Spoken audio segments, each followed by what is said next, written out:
Быйыл біз Бүйік Жиңменің 80 елығын белгілеу өтәбіз. Бәйрәм уайынан біз Апас районының Үтәмеш ауылына келіп, 101 яшьлек сугыш ветераны Хайретдин Салахов белән сөйләштек. Ул үзенең хатирәләре белән уртаклашты. Мен башлангыч мәктәпне авылда укыдым. Аннан соң 4 классы бітіргәч, күрше авыл Болын Балыкчы деген авылда укыдым 7 классқа кадәр.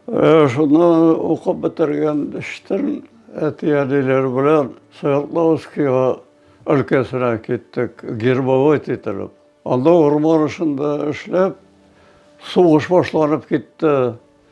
Сугыш башлангач, мен авылдан китәм дип, әти-әниләрне авылга алып кайттым. 1942 елда август айында мен сугышка алындым инде. 42 елның августында сугышка мен ул вакытта бу тимер жол юк иде. Каменский устьедан пристань пароход белән Горькийга, ул вакытта Горький, хәзер Нижний город атала.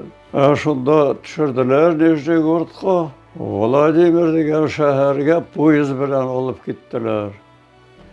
Шул Владимир шәһәрендә полковой школага эләктем мен. Анда безне минометка өйрәттеләр. Август айында сугышка алындым дидем бит әле. 6 айлык курсны безне 3 айда 1942 елның декабрендә сугышка җибәрделәр.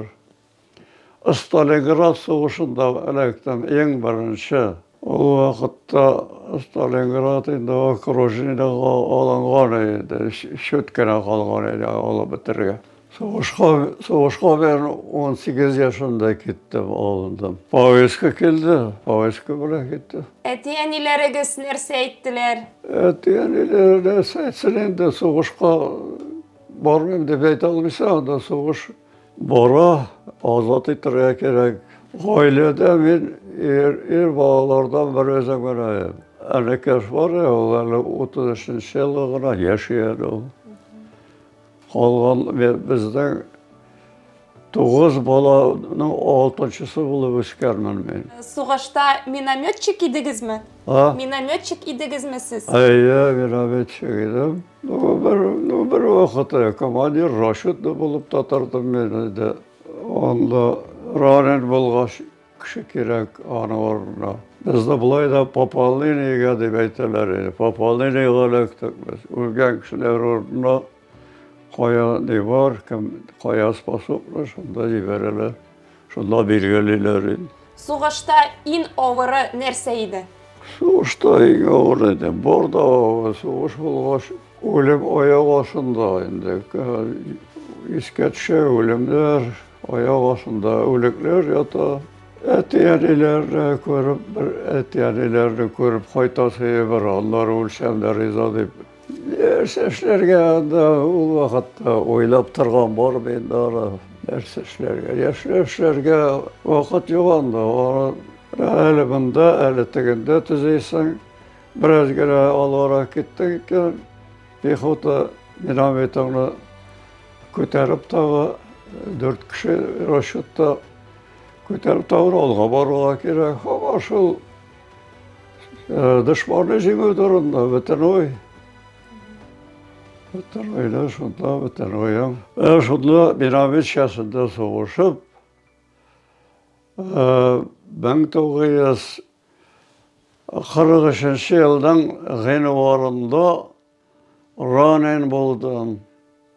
Башымда осколка хәзердә бар. Бу осколка эләкте полевой госпитальдә генә, Саратов өлкәсендә, Красноармейский деген районда госпитальдә яттым. Шул жараттым алгач, мине тагын җибәрделәр сугышка. Синең осколкаңны сугыш беткәч алабыз диделәр дә, бу юлы икенче елга инде мен киттем. Курский дуга деген сугыш бар. Көчле сугыш, тоже авыр сугышлар. Тагын яраландым мен. Ул вакытта инде бармакларым тураймый хәзер дә. Бурамда 11 сантиметр сөяк юк менә. oskолка olib ketdi suyakni. Unda jilalari egach, uzilgach, bormakka karayib qoldi. Duraymi bu. 40-yilda şuşa ranini bo'lg'ashdan gospitalga jiberdiler. Gospitalda men Saranskida, Lipetskida yattım. Tağın qaylarda. Ondan so'ng Qozonga qaytardilar. Yara tuzalmadi. Chunki tuzalarga suyaklar ko'p shaqqan bo'lgan. O suyak tuzattirmay yotgan. Shundan so'ng Qozonda tuzalmas meni jiberdiler. Invalid bo'lib ovulga qaytdim. 40-yildan noyabrlarında. Şundan so'ng ovulga qaytqanda o'shutqa qo'yilirga deb voyankomatga bordim. Meni aytdi bitali bosh komandir serjant deb. Shu serjantlarni o vaqtda voyanroq degan shtat bor edi maktablarda so'g'ish vaqtida. Meni voyankomat jiberdi Qiziltog' degan maktabga voyanroq etib. Shunda bir vaqt biror vaqt ishlagach voyanroq bo'lib ko'rshi ovulga belgiladilar, Bulun Boliqchiga ko'rsatdilar. Onda o'zlarini elekka voyanroqlari qaytqani. Men shu Bulun Boliqchida tunni Qiziltog'dan tunni jayov qaytdim. Endi o'zroqqa bo'ldik. Men direktorga kirdim Boliqchida, aytdim, kvartir kerak bo'lar edi. Sizga jiberdilar ishga. Ovulga qaytib kelmesha bo'lmaydi. Bizga Boliqchi 9 kilometr. Shundan tunni jirmasda men onda qo'ndimda, ertaga ovulga qaytib ketdim. Ovulga qaytdim, og'rib ketdim. Ovulda qoldim, endi bormadim bo'lishiniga, voyanroq bo'lib ishlarga. Ovulda magazinga sotuvchi bo'lib kirdim. Onda ishlagandan so'ng meni buxgalter etib oldilar kolxozga. Glavniy buxgalter bo'lib 4 yillar ishladim ovulda. Bir bolamiz bo'ldi, uylandim. Hali meni uylanmagan jigit edim. Shundan so'ng Sibiya bilan biz O'zbekistonga ketdik. O vaqtda SSR bo'lgach O'zbekiston o'zimizniki. O'zbekistonda 2 yil glavniy buxgalter bo'lib ishladim Raysovizda. 2 yildan so'ng ikkinchi bolamiz tug'di. Bolalar klimatga yaramaydi deb og'irdilar bolalar. Vrachlar yozuv berib klimatni alıştırığa qo'shdilar. Yanadan ovulga qaytdim. Ovulga qaytdim, saylov kompaniyasi edi. Meni ovul sovet sekretari etib sayladilar deputat etgandan so'ng. Ovul sovetida sekretar bo'lib 9 yil ishladim. Ondan meni председатель etib sayladilar, ovul soveti председатель etib. Shundan so'ng 4 yillardan so'ng yana ovulga qaytdim. İler solib endi akşam yig'ishtirgach, solib o'zimizga tayyorlardan ayrılib chiqdik. Endi klub tashlay boshladim, Zov klub bo'lib. Zov klub bo'lib уже 9 yil ishladim. Ondan men Gostrahga agent bo'lib kirdim. Shundan pensiyaga chiqdim. Endi onda Gostrahga agent bo'lib kirgan hikmati shunda. Zarplat pensiyaga chiqarga zarplat kerak.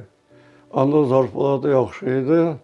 O'sha men oldingi agentlar so'raladim. Shundan pensiyaga chiqdim Gostrahdan. Mana butun hikmat shunda. Shundan so'ng pensiyaga chiqqandan so'ng bu ovulda 12 yil mulla bo'lib turdi. Mana shulay ettirib mollalıqda endi qartayib sababli chiqib, hozir bunda uyda parshid etib yotam. 101 yoshga yetib. Жеңіні қоя қаршы алдыңыз? Жеңіні kolxozda buxgalter chog'ida Көрші ауылдан естіп қайтқан, радиода жоқ бет ол вақытта. Соғыс біткен деп хабар кетірділер. Біз шатланып енді правлениеде эшләүчеләр, якын тирәдәгеләр бар, без урага йөреп чыктык, шатландык. Хәзер менә 9 май якынлаша. Нинди хисләр белән каршы аласыз ул бәйрәмне? Исән-сау каршы алырга дип торам, чөнки әйтәм бит әле, авыру булса, давление бер югары, бер түбән. Соғыш 9 майны күреп була, юкмы дип уйлап ятам. Нәрсә ятасың?